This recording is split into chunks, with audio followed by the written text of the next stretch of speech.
This podcast is brought to you by Celicopter. Tired of listings that go nowhere? Exhausted by tire kickers who waste your time? Don't sell your helicopter alone. Celicopter handles the entire process from start to finish. So, if your helicopter has sat too long waiting for a buyer, contact the team at Celicopter today for your complimentary market valuation. Call 1-855-CELICOPTER, 1-855-735-5226, or email sales@celicopter.com. Celicopter. List it, sell it, done. Hello and welcome to the Helicopter Podcast. This is Halsey Scheider, and I am so excited today. Today is episode 3, and first and foremost, thank you to everyone with the positive feedback that we've received from our previous 2 episodes. We're feeling the love. I was expecting to get trolled a little bit, but so far, the trolling has been at a minimum. So I appreciate all the good vibes, and we're excited. And I am equally excited to have my very good friend from flight school here today, Mr. Yo-Yo Rose. Yo-Yo, what's happening, man? Hey, Halsey, man. Good to see you again. Man, it is good to see you. How many years do you think it's been since we've actually seen each other? Let's see. Flight school was in 2008. 2009, and then that's pretty much right after that when I left Portland. So it's been 12 years, 11, 12 years, something like that. Crazy. Well, it seems like yesterday, and you've always been one of my favorite people. I feel like I remember meeting you. Actually, I think I was working line service still for Hillsborough Aviation at the time. Yep. And I remember I was fueling, and I went out to the center tie down. And there was this guy with this long blonde hair, looked super cool. And I was like, man, who is this guy? And that was my MO back in the day. I would fuel the helicopters and just talk everyone's ear off. Probably to the lack, probably not doing great at my job because I was talking so much. But I think I met you at the center tie down. I don't know if you recall that, but I feel like I remember it. It's crazy. So 12 years, what have you been doing since? Where are you at currently? I'm currently the chief pilot and kind of running the company here at Mountain Power Construction, and our aviation company is called MP Aviation. And yeah, we got a Blackhawk and a 530. 530 we mainly use for our wire work, and then a Blackhawk for the heavy lift work. And then besides our own in-house work, we're basically a construction company, union contractor specializing in powerline construction. And so we bought these helicopters just to do our in-house work. That was the main idea. And then once we got into the Blackhawk, we said there's a potential to also make a lot of money outside of our own work and just basically do fire work. So fight fires with it. And yeah, here we are. We've been operating the 530 for a couple of years now. And the Blackhawk since, so this year is going to be the second year for us to operate the Blackhawk. And yeah, we had a fantastic season last year, fighting fires down in California and then doing a lot of construction work with it. And yeah, that's kind of where I'm at the moment. I'm just getting ready to put the Blackhawk back together. We did a PMI 1 and 2 this winter, which are major inspections, put bigger engines in it. So we put the 701 Delta engines in it, which gives us 2,000 horsepower per site, so 4,000 horsepower total. And yeah, no, the Blackhawk I've been flying the Blackhawk for 4 or 5 years now. It's a fantastic aircraft, a fantastic platform, and yeah, I'm interested to see what's happening in the future with those aircraft. Yeah, I mean, being a civilian guy, personally, I never dreamt that I would have any type of potential to fly Blackhawk. And now owning an aircraft brokerage, I probably still don't have any potential unless I have really good friends like you. But it being in restricted category, I don't even know if I can hitch a ride. That's something that's maybe something that we can, you can educate us on a little bit. So, you're flying utility, flying fire, doing all these cool things with the Blackhawk. So I'm so excited to learn all about that. But obviously, between when I saw you last and kind of now to all this crazy cool stuff that you're doing, you've had to do quite a bit of flying in between to kind of get to that. So I met you in flight school, and at that time, I guess, did you instruct at Hillsborough, or did you instruct somewhere else? No.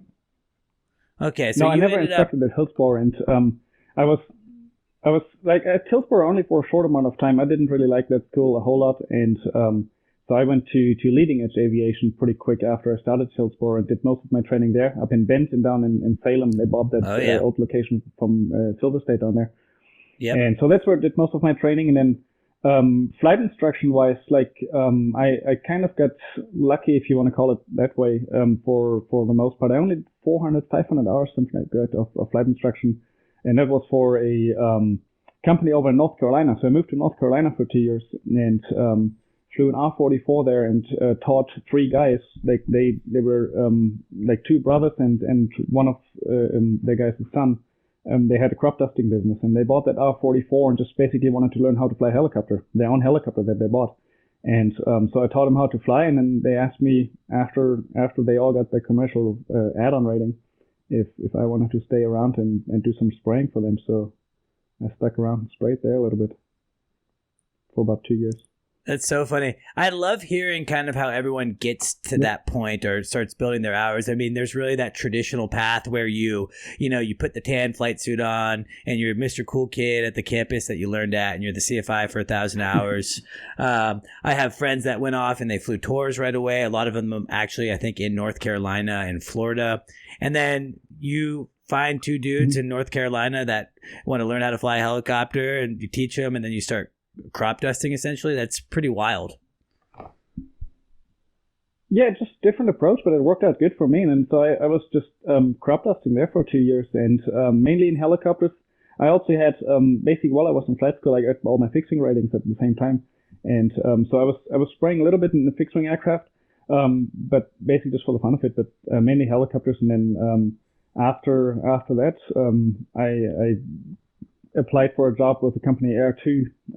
They both got bought out by Powerline Services and flying 500s and doing powerline work. And that's how I got into this line of work. And that's been, probably 9 years ago or so. No, wow. 10 years ago. So, I mean, you really progressed kind of quickly. It's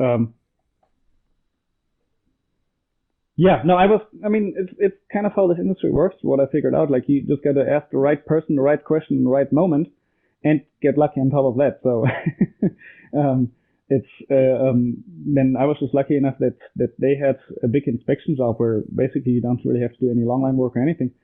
Just basically fly along power lines and inspect them. And that's how I got into power line work and into utility work. And then I was flying 800-900 hours, 1,000 hours, maybe a little more per year in 500s over there. And then they trained me on long lining pretty quick. And then that's just how I got eased into this. And that's basically all I've been doing ever since. Just power line work, long line work, and just precision long line work. Yeah. And then, yeah. That's amazing. And when you started, prior to the utility stuff and doing the long lining and doing the spray work, were you primarily spraying fields like corn, wheat, things like that? Or is it like all sorts of like forestry, anything like that, or just doing fields? They use the helicopters a lot for forestry stuff, some aquatic stuff, like around water, just to kill some noxious weeds around there. But then they took the helicopters out to Illinois and Iowa for the corn run, what they call it, every summer, just spraying fungicides up there on corn. So there was a good bit of row crop that we sprayed, but for the most part it was forestry and aquatic stuff. And was that all self-taught? I mean, did you just kind of like, all right, I'm going to just teach myself how to do this? Or did these guys have some experience, or did you have other experience on the fixed wing side that you just kind of translated back into the helicopter? They gave me some ideas from the fixed wing side, but mainly it was kind of learning by doing. Before I went to North Carolina, I was hanging out at a place just outside Portland for a little bit and doing some ferry flights for a guy up there in jet ranges, and then he showed me a little bit how to do ag turns and what to do around spraying. So I had a little bit of an idea, but otherwise it was for the most part just kind of learning by doing, and I guess I was lucky enough not to kill myself. Looking back, it's like probably not the smartest way to do it, but I guess it worked out, yeah.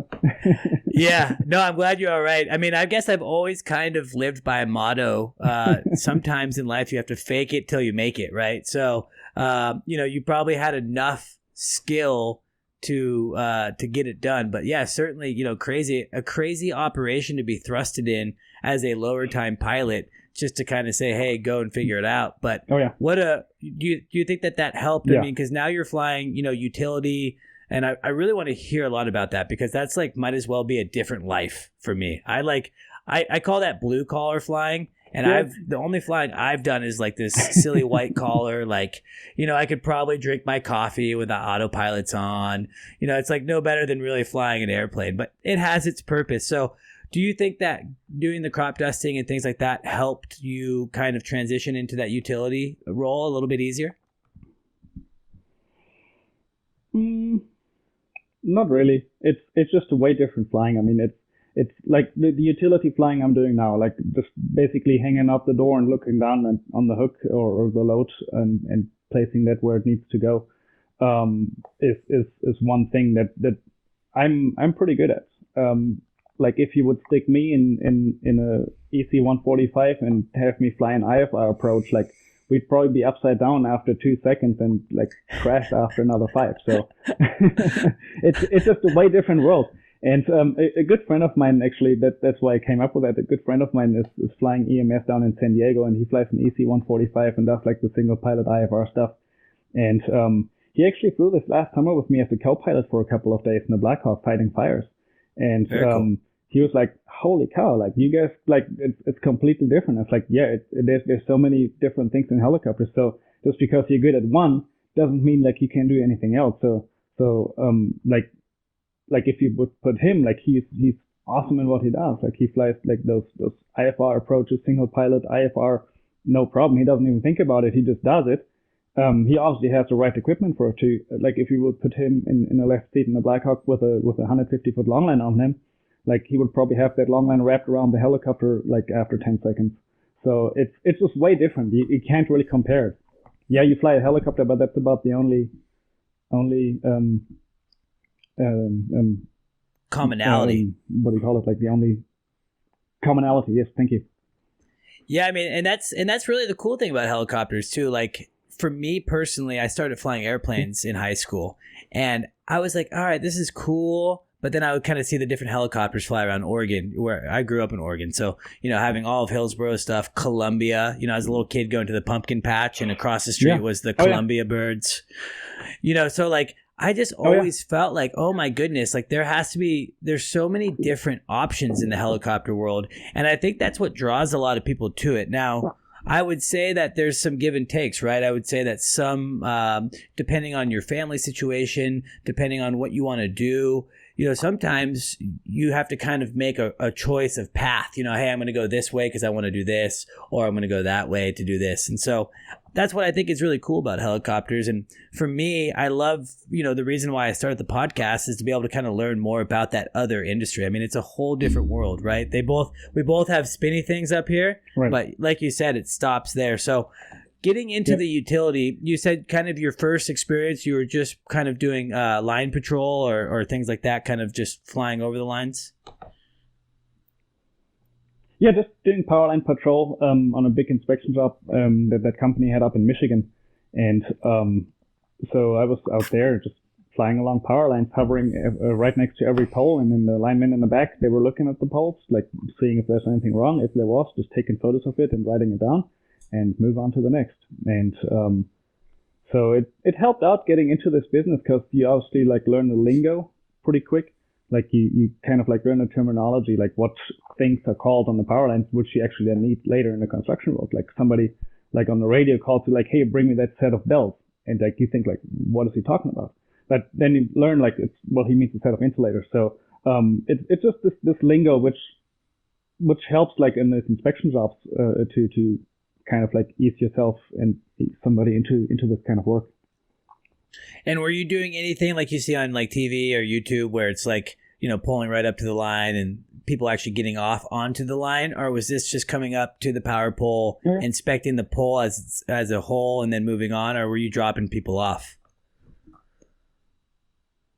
No, like at first we only flew by the pole. Like we never touched the line. But I mean, obviously afterwards, like I said, I've been doing this line of work for 10 years.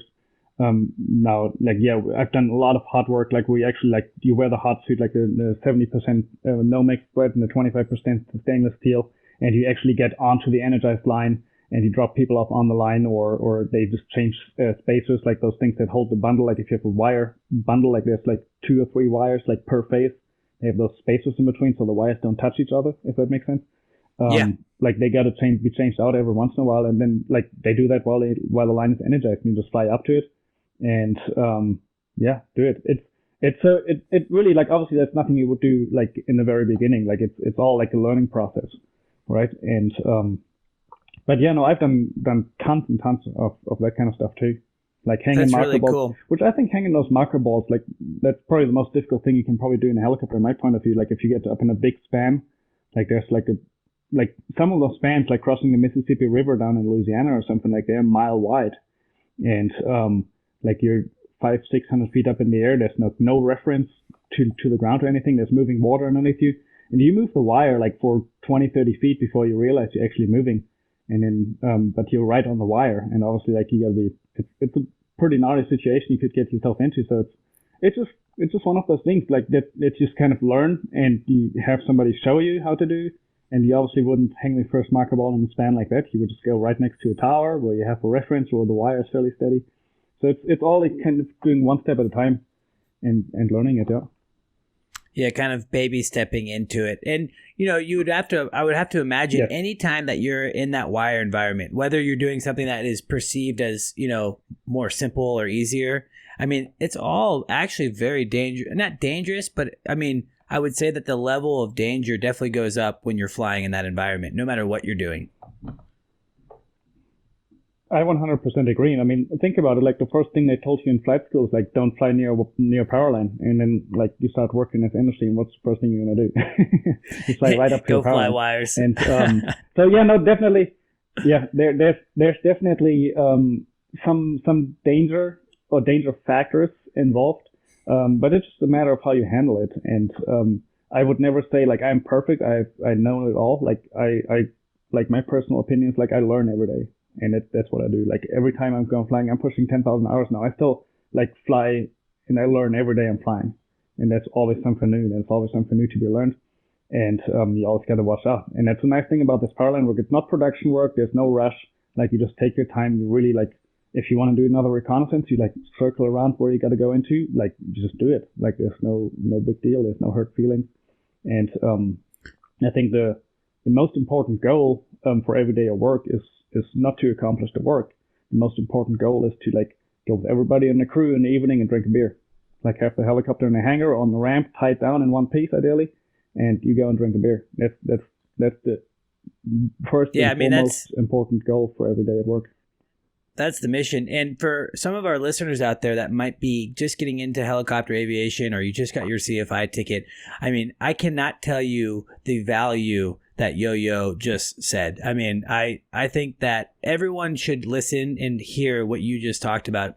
You're a guy that has 10,000 hours flying complex missions, arguably the most complex missions that you can on the civilian side of the helicopter industry, and you are still taking your time. You're going out there with the mentality every day that you want to learn something, and you're not pushing limits, and you've never lost sight. And I've always told people that, like, at the end of the day, the mission is not what's right in front of you. The mission is to park the helicopter, like you said, hopefully in one piece at the end of the day, and go home to your family, go home, drink a beer.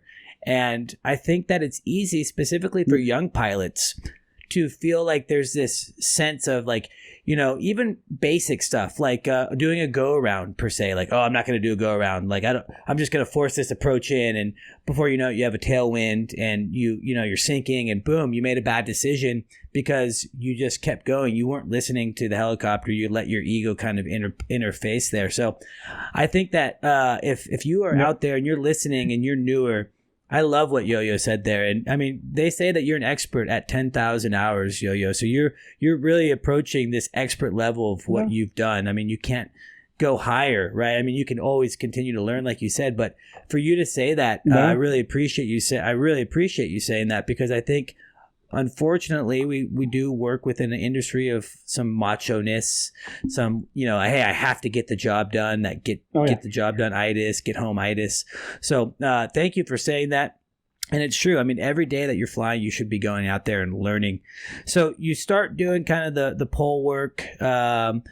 I say like the basic, just so you know, like I'm thinking like I probably can't even do that. So when I'm saying basic for that, I guess, world. Now, something that I've seen on your Facebook before, and this must have been a few years ago or maybe even a little more current, I feel like you were pulling the wire with the helicopter, like you were stringing wire. Am I making that up? No, that's for I mean, so what is that all about? I mean, that just, you get the wire up to somehow, me right? seems like the craziest. That's another thing they tell you in flight school, right? Don't tie your helicopter to the ground, and then you like tie it to the ground and pull a long fucking rope. Sorry, a long rope just across the planet and like put it in the travelers, what they call like those dollies that are on the insulators. And I mean that's how the wire is getting up. I mean sometimes if it's fat enough, they can drive it out with a pickup truck and just like then move it up with a crane truck. But usually we just fly it in. So on the 500s, which is definitely the most common helicopter that's being used for powerline construction and this wire work, pulling wire. As a side pull kit is what it's called. So on the side, basically in the same plane with a belly hook, there's an attachment point on the side, and that's where you just put the belly hook on. So it's on the side, and then you just attach the rope to it. Has a swivel on it, so it can spin. And you just pull the rope, and you have somebody on the rope puller, and that's operating the brake, so that big drum, which with all the rope on it, doesn't like just free spin and then gets basically turned into a giant mess, like a fishing reel when you let go of it, when you cast it. So you're in contact, in radio contact with that person, but you just basically go from tower to tower, and you just pull in the rope, and then that rope is being used afterwards to pull in what they call a hard line. So they pull in a big steel wire, and then with that big steel wire, they pull in the actual face. And that depends on the wire size. Like sometimes if it's a smaller wire, like we've pulled the wire direct. If it was just like a really, really small wire for a smaller power line, we pulled the wire direct. It's no problem. So it always depends. But you pull the wire in with a helicopter. I just think that is the craziest thing. I've seen it on your Facebook, and then I've seen other videos of that. And I don't know why, but I'm just like, that kind of blows my mind. I just feel like that would be, I mean, to me, that's like the pinnacle of like when you're a little kid, you want to be a helicopter pilot. Like you're looking up at this guy flying a 500, like the sports car of all helicopters, pulling a line. Like I don't think it gets more quintessential than that. Yeah.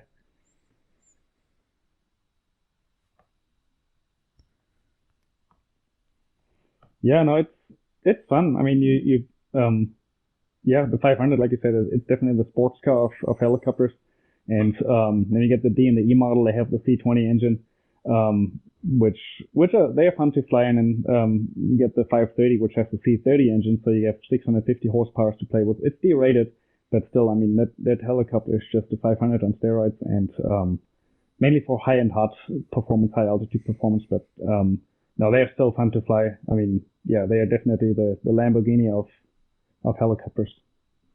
Yeah. No, sadly enough, I have about 1 hour in a 500, and it was like 25 hours into my flight training. So I really couldn't even appreciate it. Oh, wow. So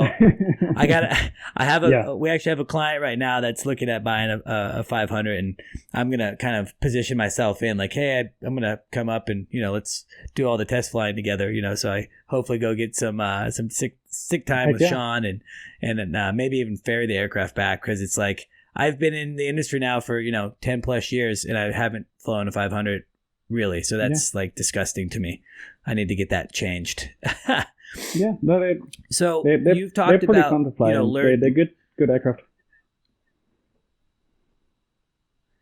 Yeah. I mean, it's like the quintessential bird, the Magnum PI, of course. Right. So you've talked about, going into the mentality of learning every day. Have you had any moments within your career, whether it's on the utility side or the crop dusting side, that you were like, oh God, that was close, or hey, that's kind of scary that happened. Hey, I got to learn from that. I'm not going to let that happen again.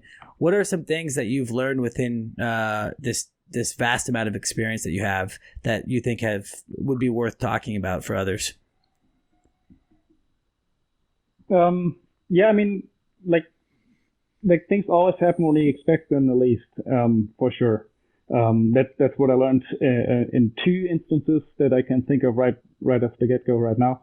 And those were two engine failures that I had, or one was like a full-on engine failure in an MD-600 that I was flying. It was a single-engine helicopter, an engine failure, and that is obviously not a good thing to have. And that was actually last year. I came in the landing, I had a 60-foot long line on me, and I just put the hook on the ground and lowered the collective to start a descent to land. In that moment, I just heard the RPM just like decrease, and I was like, oh shit. So I just, without really thinking about it, just like looked in front of me, and the classical thing happened. The helicopter yawed 90 degrees by the time I realized what was going on, and I did a hover auto from 60 feet.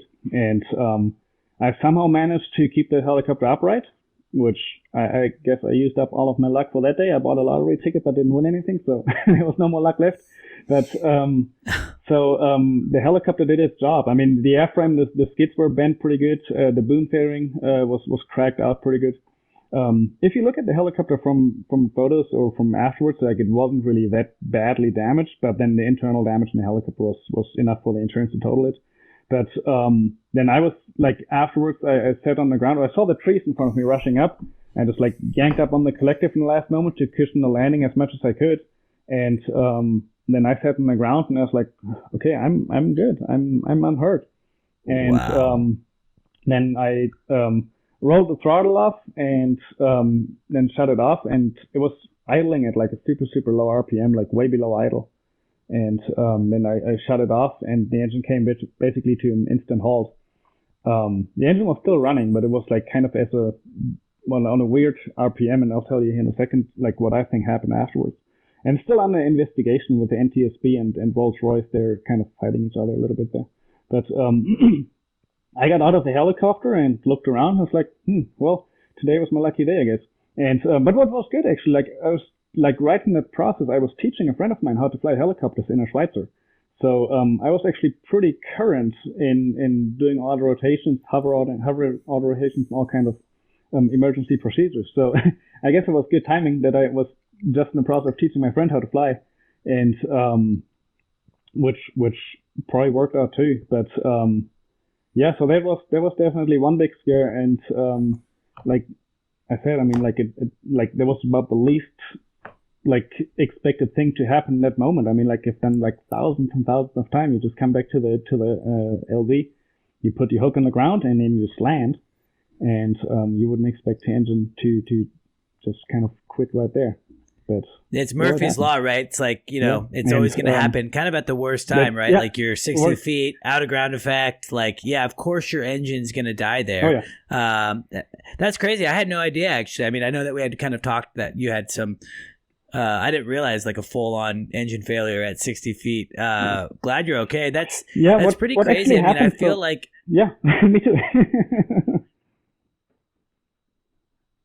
I think that some of our connectivity might be a little off here, so I think we might step on each other a little bit. So I'm apologizing for that. But what I was saying was, with that helicopter specifically, what's the inertia like in that rotor system? It's actually pretty good. I mean, it's the same rotor system like we have in the 500. That there was in the 600, same blades. Also, just one more in the 600, and in the 500 there's 5 blades, in the 606. But it's actually a good bit of inertia in there. It's not nearly as much as you would have in a Huey or like I don't have a ton of jet ranger time, but like those helicopters I remember they have a ton of inertia. I have a lot of time in Hueys, and I mean, yeah, they have inertia for days. It's not as much, but it's a good bit of inertia in those rotor systems, even though the blades are really little. But yeah, no, they're pretty solid, pretty stout. Yeah, I'm surprised to hear that you were able to, from 60 feet, stay upright. And I mean, how is your back? I mean, your back is fine.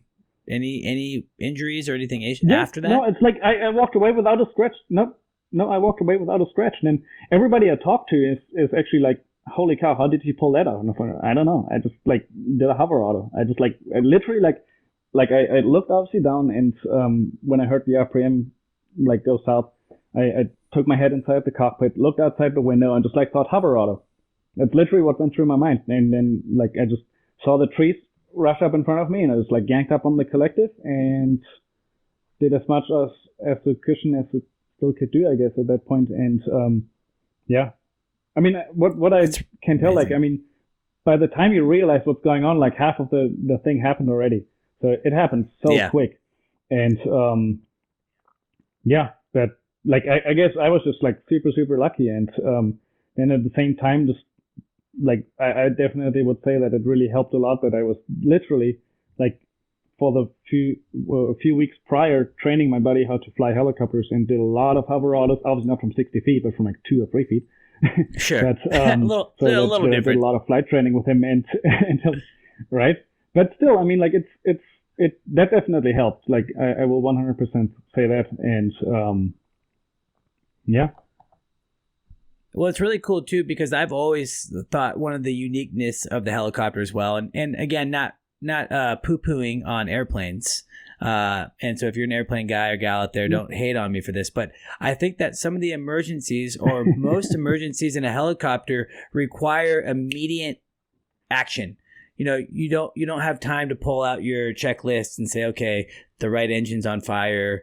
Okay, shut it down. You don't have that. It's like the engine just stopped at 60 feet. You're strictly relying on this muscle memory and this training that you've been doing. And essentially, that's why we train, right? We train to practice for that day when your engine quits at 60 feet.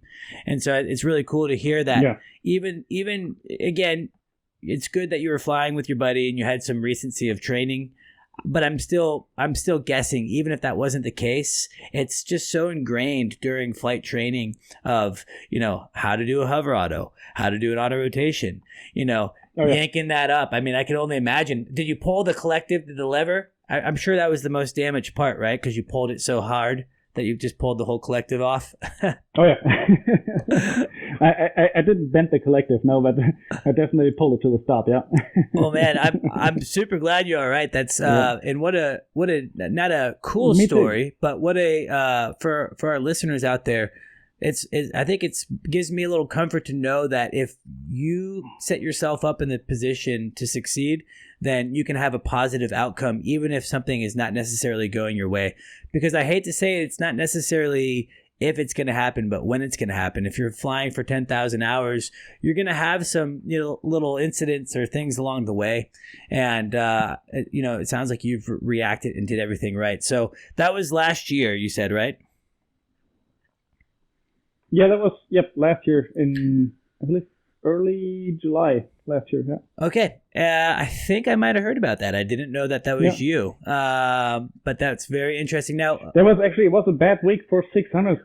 There was, within that week, or like, I think it was a couple of weeks, there was 3 600s that crashed. Okay. There was one from another operator here in the United States that crashed in California and burned, and the pilot got out and just kicked the window actually out. And then there was the one that I was flying, and there was another one in South Africa.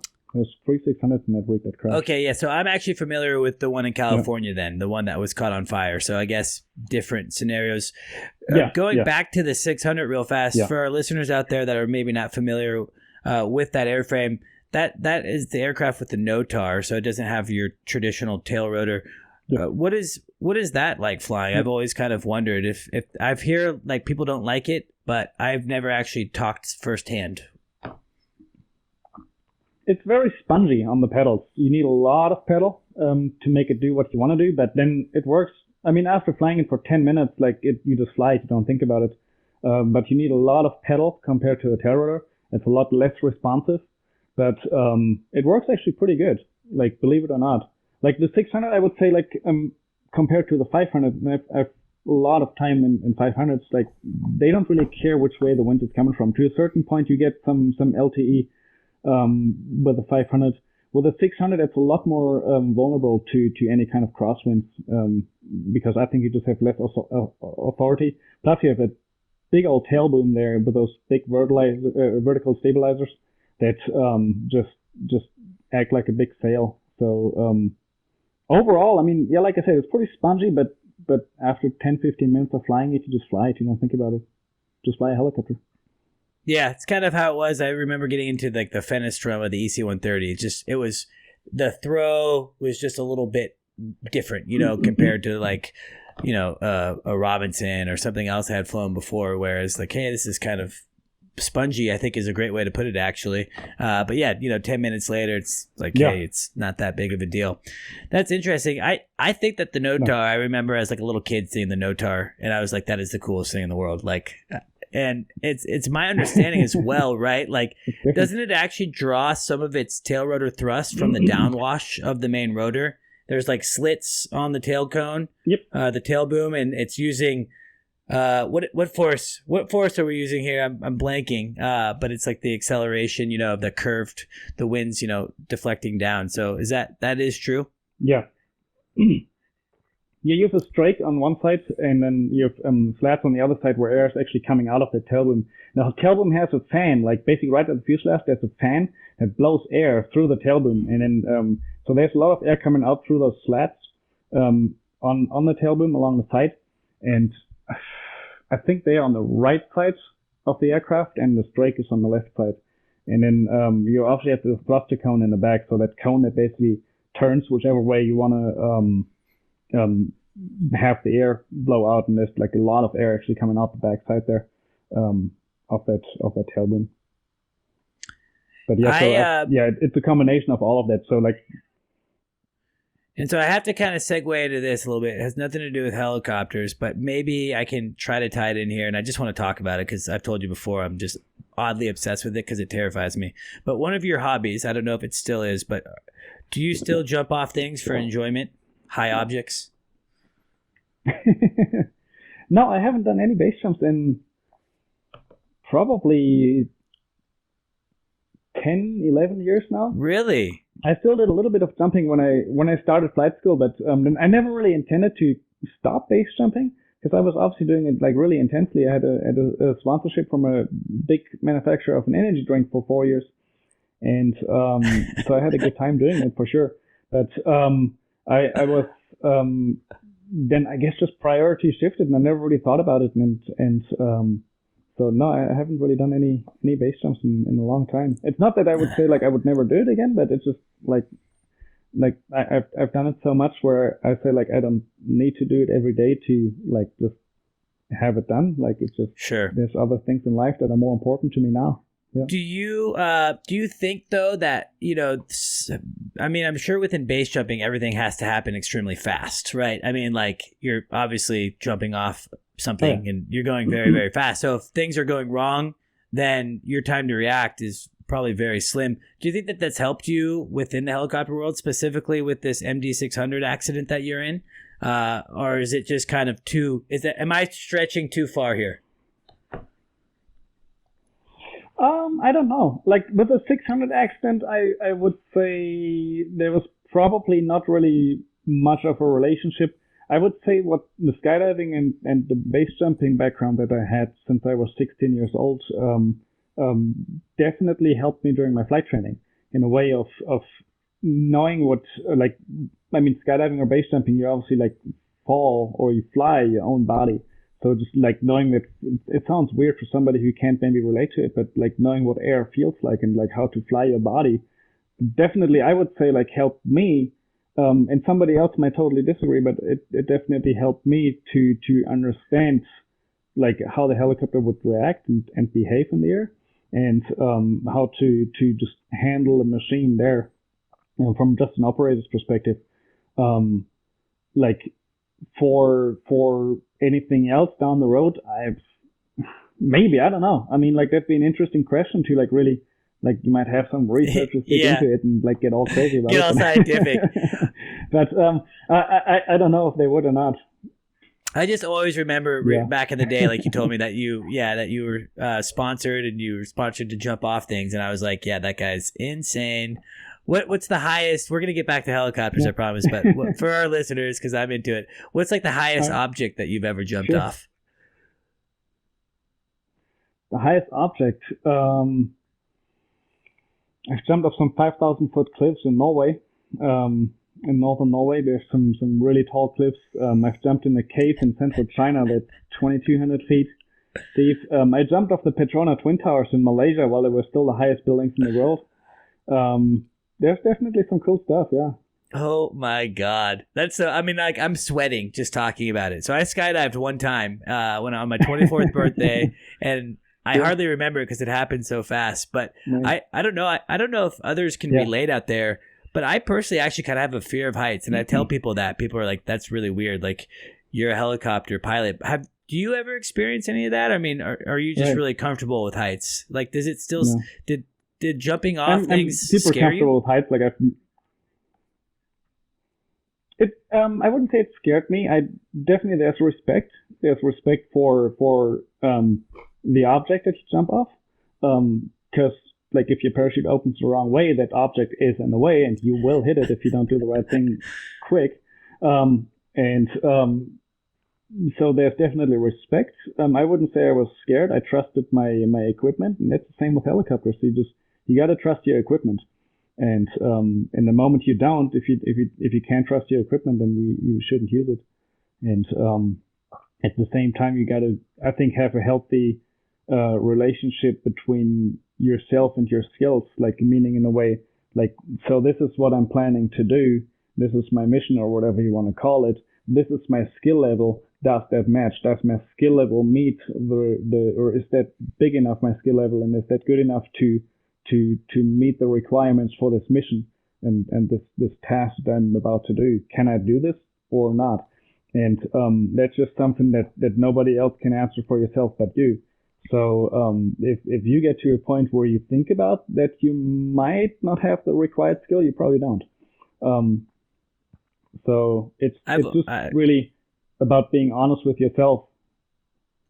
I've always said, like, in any time with helicopters, like, if there's a doubt, then there's no doubt that you should probably listen to what your body's telling you. So if you're doubting, like, hey, can I do this? Then there's no doubt that you probably can't do it, and you should probably do something to mitigate that risk. I used to kind of drive that home with my students back in the day. It's like, if you're doubting something, it's because your brain is trying to tell you to do the right thing, and you got to listen to that brain. Now, I mean, there's some times where, you know, your brain might be a little overreactive, specifically if you're more of an excited person or whatnot. But, you know, I think that's also, I mean, man, Yo-Yo, you're full of them today. You're talking about, you know, learning every day and going in there and understanding your skill level. I mean, this is awesome stuff. And if for our listeners out there that are not as experienced or just getting into it, I really hope that you're hearing this, because this is incredible stuff. A guy that has a lot of experience doing a lot of cool things. Now, I do see a Kmax in the background there. Do you have experience in that airframe? Oh, yeah. Yeah, I got like 1,100 hours in the Kmax, yeah. They're fun aircraft, weird aircraft to fly. Like, it doesn't fly like a helicopter, doesn't fly like an airplane, it flies like a Kmax. That's the only way to say it. And and it's interesting. The first time you get in the Kmax, it's obviously a one-seat helicopter. Like, you do some training, and I was fortunate enough to do the training at the factory in Connecticut and still fly the Husky, which is obviously the predecessor to the Kmax. And it's a two-seater helicopter with the same rotor system, so that intermeshing semi-rigid rotor system. And so there was somebody that could train me how to fly that rotor system a little bit, because for the first 5-10 minutes in that thing, I had no idea what was going on. Like, I was flying this thing, but actually, like, the instructor was flying it. Like, I had no idea. It was so weird. And because of just the way it flies, and then it's just like you get used to it, and like similar with the NOTAR, like we talked about earlier, it's just you start flying it and you just like don't think about it and just fly it. And that's the same with the Kmax. And then also the Kmax, the first time you actually sit in it, it's like just fire up and go. Like, there's nobody that can like take the controls for you. There's nobody that can help you. It's just you. And like then I was just told, yeah, just get up to 50, 60 feet and figure it out up there. There's less stuff to hit. That's so crazy. Yeah. I mean, even watching those aircraft start, it's like, oh, they're gonna hit. The rotors are gonna hit. Oh no, they didn't hit. Like, it's like such a crazy design. What I mean, I guess you've explained it as it's not necessarily flies like a helicopter or an airplane, but I mean, what is it that's so weird about it? It's the way the rotor system works. So basically, like on every helicopter, you have obviously you have your rotary swash plate that basically translates every movement and basically does what the rotor disc does, right? So like you tilt it forward, like your rotor disc does, it tilts forward. On the Kmax, it doesn't have that. You have what's called an azimuth that's basically underneath the transmission. You have two, if you want to call it, swash plates. But then basically there's push-pull rods that go through the transmission, through the mast, through the heads, into the blades. And then, I don't know if you can see it in the picture, you might not, but otherwise just look up a picture of the Kmax online. You'll see there's flaps on the blades. Yep. And those flaps are actually what's controlling the blades. And the blades are fixed to the hub. They can lead lag, and they can, obviously the whole head can tilt. But, so the blades cannot change the angle of attack or the pitch angle on the hub, so they're fixed. What happens, the blades are made out of wood, so the spar is made out of wood, actually, and then the outside is composite. And so the blades flex. So those flaps actually control the blades and basically it's like make the blades twist, fly up, down, whichever way the blade needs to fly at that point. So just the controlling of the rotor disc happens outside on the blade versus on the inside of the blade. So it's way different. And then that rotor system itself, I mean, obviously the rotor discs are counter-rotating, so they cancel each other's torques out. You don't have a tail rotor. And it's just way different. I don't really know how to describe it any other than what I just said. Is it a responsive aircraft, or because essentially these flaps are on, controlling it a little bit differently than say we're used to with the traditional swash plate and just that almost immediate action? Is there a lag, or is it still a very responsive aircraft? That's an interesting question. No, generally it's a very responsive aircraft, but so there's more weirdness to the Kmax, right? So you have what's called the dwelling zone. There's this big mixer unit underneath the seat, and what it actually, or one of the functions, what it does, like it takes your flight control inputs from your cyclic, your collective, and your pedals, and then moves them back through the transmission up to the rotor disc, and so one of the functions it does, it reverses your pedals at a low collective setting, and that's called the dwell zone. So the reason for that is simply, I mean, because everything is controlled on those flaps, which are on the outboard side of the blades. Like if you have your collective full down, you're auto rotating most likely, right? So instead of basically the air being pushed from the top to bottom through the rotor disc, it's going the other way, which means the flaps would react the opposite way, if that makes sense. So on your pedals sure. Actually reverse if your collective is full down. They still do the same way. So if you would do like step on the right pedal, the helicopter will still turn to the right, and the left, but they're actually opposite. So if you just go up a little bit on the collective, there's this point where you're right in the middle of this dwell zone, what they call it, and the pedals are actually completely disengaged. And wow. So this is really weird, and it's usually like I mean, I was logging a lot with the Kmax. That's probably the most. I did some powerline construction and some firefighting with the Kmax, but for the most part, logging. It's a fantastic aircraft for logging. I mean, that's what it was built for. And so there's like usually whenever like you bring your hook to the hookers, they like put the chokers in the hook, and that's right around that spot where your pedals are like almost not functioning. So it's really weird, and it just takes a little bit to get used to flying it. But yeah, it's the craziest really aircraft. Cool. Like when you get up close to one, if you see one, I'd highly recommend like taking half an hour and bugging the pilot, whoever is there, say like, hey, can I check out this aircraft and just look at it? It's an amazing design. Like, it's really cool. Yeah, I remember back working line service back in the day. One landed at Hillsboro, and it was just like, it was so cool. He was there for a couple days, and it was so fun to like watch him start up and take off and just like see it. I'll go crazy conspiracy for a sec, but that's just an example to me. Like, there has to be aliens. Like, come on. Like, who comes up with these designs to build these things? It's insane to me. Like, I've always thought about the helicopter. I mean, even the most basic function, just like call it a jet ranger, like you're flying around in a machine. It's like PFM to me, pure freaking magic.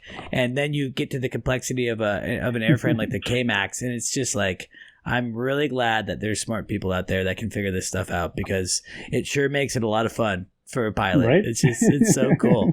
Yeah. Yeah. It's just, and Yeah, you know, no, in definitely. in Yeah. fact, think I it was mean, the actually Hus. the wife from the guy that owns Command. What was that? I'm sorry. Sorry, we stepped on each other there. I said I think it was actually the owners from Command Aerospace, the manufacturer of the Kmax and the Husky. I think it was his wife who actually came up with the design of that dwelling unit and like with most of the design of the aircraft. That is so cool, and they're an impressive aircraft, right? Lifting capacity. What was your how much could you lift weight wise? 6,000 pounds, and you can actually lift that all day long, really, and even at altitude. And that's the amazing thing. I mean, you just have the T53 engine, the same engine like the Huey has, the Dash 17A, or the Huey uses the 703, which is the same engine. But it's like for 6,000 pounds, because like every bit of lift is being created, is being put into vertical lift. There's no anti-torque, no terror, where you obviously lose a lot of power on any other helicopter. No, the lifting capacity of that aircraft is amazing. And I mean, it weighs empty like 5,300 and some change. So it actually lifts more than its own weight. That's pretty impressive, I think. Golly. Yeah, it's really cool. I'm really glad that we tangented off to the Kmax, because I don't know I don't think I know many Kmax operators. So it's cool that I'm glad that I saw that picture back there. What's the tail rotor from back there? Oh, that's from a 500. That's a 500. I can tilt the computer a little bit. That's a 500 tail rotor that I was flying. Like all blades and parts came from different helicopters, but so I pieced it together. I got the hub that was timed out at some point, and I got the blades, and then I got a second blade, and now I got a tail rotor. Now I need a fork to mount it on some sort of motor and do like a cool fan or something out of it. That would be cool. I used to have an R22 tail boom. And I always wanted to like cut it down. I remember and turn that at your house, yeah. Oh yeah, I wanted to turn it into like a lamp. I never did. It sat in the corner, and then I think I sold it to someone, like as a decor piece, when I moved. Nice, yeah. But all right, so you've flown utility. You've flown the Kmax, obviously, all this utility experience, but it brings you now to where you're at now. You're a chief pilot. First and foremost, congratulations. I mean, that's really cool. How did you work your way into that position? Is this you had worked for the company as not a chief pilot, or was this just an open position? How did you stumble upon that? So Mountain Power Construction, like their office is about 25 minutes from my house up here in northern Idaho, and so I heard about them. They bought that 600 before, and they had somebody else fly it under a different certificate, and nothing really worked out. And then at some point I just stopped by the office and started talking with the owners, and said like, hey, I live here and maybe we can make something work out. And at some point, like, we started talking more, and they were really getting into the aviation program more and more. And so they just started MP Aviation. They brought me on board, and then we said like, okay, we need to get our 133 and our 137 certificates. And so we applied for those and got those from the FAA. And so there was a lot of paperwork. And so I've never been in a chief pilot or any kind of management position before. So it was a huge learning curve for me to deal with that side of the whole game, so to speak, and then dealing with the FAA. And luckily our POI here is super, super nice dude, really helpful, really good guy, which helped out a lot. I mean, not all of them are like that, unfortunately, but no, our guy here, he's awesome, and he helped out a lot. I mean, and just like talking to friends, other people in the industry, that's like, I knew they started their company, and they said like, hey, when I called them up, said, hey, how did you do this? How did you do that? And just like, do you mind helping out a little bit here? Just like providing some knowledge, and people were more than happy to. And then we get, like I said, we got our 133 and 137 certificates, and then we added the Blackhawk to it, which I've flown the Blackhawk for a while before, obviously, and did some logging with it, some firefighting, some construction with it. And then we said like, no, the Blackhawk would be an awesome platform for us to operate. And then again, the background of Mountain Power Construction was to buy helicopters. to do our in-house powerline work with it, because especially in the summertime, when everybody's out fighting fires, it's next to impossible to get a heavy lift helicopter to set some poles because everybody's out fighting fires. And so we said like, no, let's do that step and let's get these helicopters, which we did. And so it worked out awesome for us. And yeah, here we are. And then, like I said, last year we stood together and we thought about it for a little bit to like what else could we do with a Blackhawk? And I said like, well, like if we don't need it for any of our construction jobs, if there's no work for it, like for our in-house work, there's a potential, a very big potential to make a lot of money outside with it. And so we then said like, okay, let's see how we can get contracts with the Forest Service and with state agencies for firefighting. And so I figured that out again. Like it was just kind of jumping in the cold water and just like figure it out, call people and say like, hey, how can we make this happen? And I got us a contract with Cal Fire and got the aircraft carded and got our fuel track carded with Cal Fire. And then we were out firefighting for 2.5 months last year with it. And I love that. I mean, I think that's a mentality that helicopter pilots should listen to. But anyone, if you're out there and you're an entrepreneur or you want to do something, just go do it. I mean, like, I love the fact that, like, you know, you probably felt very overwhelmed at times. I can only imagine for our listeners out there, and you can correct me if I'm wrong, Yo-Yo, but I believe in 2015, the U.S. Army released a certain number of, at that time, I think the UH-60 Alpha models for like GSA auction. Yep. And a lot of them got scooped up, and over the past 5-6 years, they've been retrofitted into firefighting and other utility missions. I can't imagine just that process. I mean, was that really a complex process to get? Did you guys just essentially buy an airframe that did it have any type of restricted category to it or anything, like any type of airworthiness or not? Nope. You buy, and then I was lucky enough to work for a company at that time that was basically one of the first companies in the civilian world to operate Blackhawks. And like you said in the very beginning, like 10 years ago, like I was like drooling over a Blackhawk that landed at Salem Airport, or 12 years ago, whenever it was, like when I was in my flight training, there was a Blackhawk that landed there from the National Guard, and I was drooling all over it. And like never in my like wildest dreams would have imagined like to ever be able to fly one of those aircraft. And then about 5 years ago, I worked for a company. They were one of the first ones in the civilian world to fly Blackhawks, and I was like, holy cow! Like we're flying Blackhawks. This is the real deal. And like you said, those were just like early alpha model Blackhawks that were just sold off through what's called the BEST program, which the Army has and I forgot what BEST is, like the Blackhawk Exchange, whatever it stands for. It's an acronym. But it's basically the program where the I'm Army not sure sells actually the Blackhawks, myself. Through, and it's just on GSA auctions, and you buy, just to answer your question, you just buy a green Blackhawk like it's coming from the Army. I mean, obviously it's been demilitarized, like so all the sensitive radios, trackers and whatnot are taken out. Weapon systems, unfortunately, right?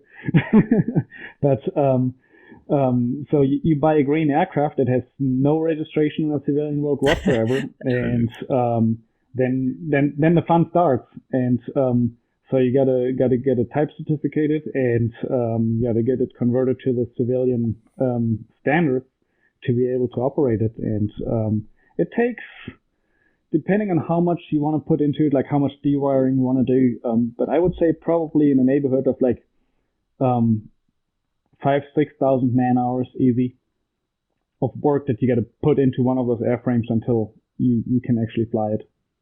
You might be able to get away with less, with significantly less, but it's a lot of work. It's a lot of work, and it doesn't look like it, but there's like so many components. I mean, like there's 2 engines in there. There's a big transmission in there with 2 input mods. They have the accessory mods with generators, hydraulic pumps. The hydraulic system actually it's a very, very complex system on that aircraft. So I mean, there's a lot of work, and there's tons and tons of wires in there that you just don't need in the civilian world. You just like lighten the aircraft up, and there's probably like 1,000+ pounds of excess wires and avionics that you just like get out, and you just like haul it out to the dump, like one load at a time. Just stuff that you don't need. It's just extra weight. And then, I mean, in the civilian world, it's just like get the aircraft as light as possible to have it able to carry as much weight as possible. I mean, and it makes sense too from an operator standpoint. I mean, it's a ton of time, and congratulations for getting it through. I mean, I actually have a little bit of personal knowledge on the process itself, and I mean, that's insane just to get it green and to flying it and making money on it. I mean, that's a huge feat. So congratulations on that. But it makes sense from operator standpoint because you can go to Sikorsky and buy one brand new for like 20 plus million. Or you get one at auction, or you buy one that's, was bought at auction used. You have to invest the time and certainly a lot of money as well to get it to where you need to. But in the long run, it's not going to surpass what a new, airframe would cost. So, I mean, from an operation standpoint, I mean, I feel like the Blackhawk is just scratching the surface. I mean, I think that's going to be if not already. I mean, do you think that is already making a huge impact, like in the civilian side? Yes, definitely. I mean, if you look at it, like you just said, I mean, you can buy an S-70 from Sikorsky for like $20-some million, and or you buy a surplus Blackhawk for anywhere between like $1 and $2 million, and then you have to put, like I said, a ton of work in it, probably another like $1, $2, maybe $3 million into it to get it flying. But bottom line, yes, you're significantly cheaper. But the thing is, that's not the only part. I mean, like, then for a Blackhawk, you got to think like you got to have 2 pilots, you got to have a mechanic and a fuel truck driver. So there's 4 people just to keep that thing flying, right? So everybody wants to be on an even break schedule, so you double those people. So there's 8 people just to keep one aircraft flying. So then coming from a company's perspective, so you have like a gigantic expense in the payroll, which all of a sudden happens. So it's not like, oh, let's go buy a Blackhawk. Like there's actually a lot more to it. And then you got to have work for it. It's I mean, you need to have storage. I mean, we're talking about an aircraft that's a 22,000 pound aircraft, which has a pretty significant footprint just to put it in a hangar because you don't want to leave it sitting outside. So there's a lot of things that come with it. So it's not really like, and I've seen companies actually like, oh yeah, let's go buy a Blackhawk, and it's intimidating. And last summer, I mean, like we had our Blackhawk flying, we had our 530 flying, and we subcontracted 2 other 500s and a Huey at some point. So it's very intimidating to say like, okay, we're so busy, let's buy another Blackhawk, let's get it going. And so let's expand the fleet. But then like you have the winter coming, and then for that moment, yeah, it sounds like a good idea. But overall, like I said to us, like, no, like let's keep the ball flat here, and like let's just like do one step at a time again, and get this foundation that we're just basically getting for ourselves here. Let's get this nice and stable, and let's figure out what we're doing as a company, and then once we're ready for it, like in a couple of years, maybe. If not, then so what? Who cares? But like in a couple of years, maybe, then let's talk about expanding. But before then, like let's keep it the way we are, and keep it with one flying Blackhawk. We just bought a second one for parts. Because that's the thing also with Blackhawks, you need parts. And for 500, you can go to Seaside Helicopters or to Helimart, and you just like buy parts. It's no problem. You can get them from MD. And you get them shipped overnight, next day, no problem. For the Blackhawk, some parts you can, some other parts you can't. So you basically got to be your own parts supplier at the same time. So we just bought a second Blackhawk just for parts, and then we were lucky ours had the big, and the second one that we bought it with a big engine, so a 701 Delta engine, so we just stick it in ours. Yeah, that's just, I mean, it's a complete different world going from small helicopters, or even medium lift helicopters like a Huey, to a Blackhawk. It's not one step, it's 10 steps you got to take to make that happen. It's a logistical, I wouldn't say nightmare, but it's, yeah, there's definitely a bit involved. Yeah. I would say I would say it's quite a nightmare from kind of my knowledge, and I'm glad that you have a good POI. If you're out there and you don't know what a POI is, that's a Principal Operations Inspector. That's essentially the representative from the FAA that is working with you through your process. You have a POI on the, I guess I would say on the operations side is the POI, and the POM, right? There's a Principal Operations on the maintenance side. Is it called a POM? The maintenance inspector, yep. Yep. So I'm glad that you DPM. So I'm glad Whatever, that I'm glad that you have a good POI now. They will change it on you, just so you know, several times. It's like probably, but but we got to ride that train as long as we can. Yeah. Yeah, exactly. Well, Yo-Yo, I am so excited to hear about what you're doing, and I'm excited that you spent the time.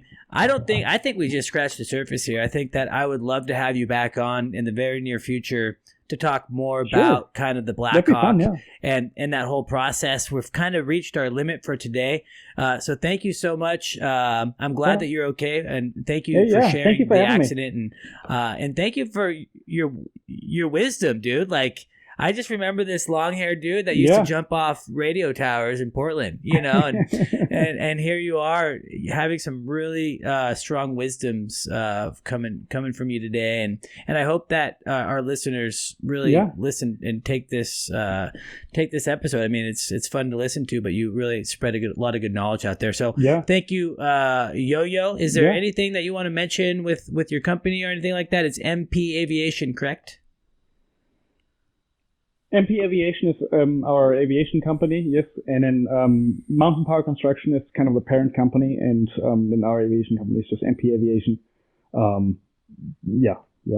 no, thanks for having me. It was fun. I appreciate you having me, and let's do it again. And I think we should. I'll tell you about that ECU failure I had. I tell you about that ECU failure I had in the Blackhawk a couple of years ago on a fire. So there's have a little scare.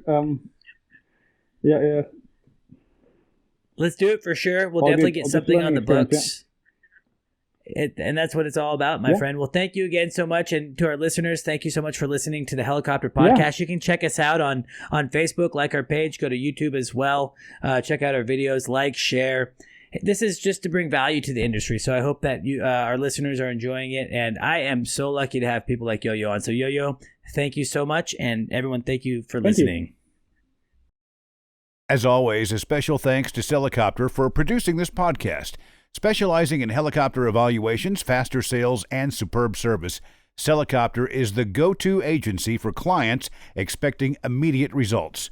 Helicopter's team of helicopter professionals are the best in the business.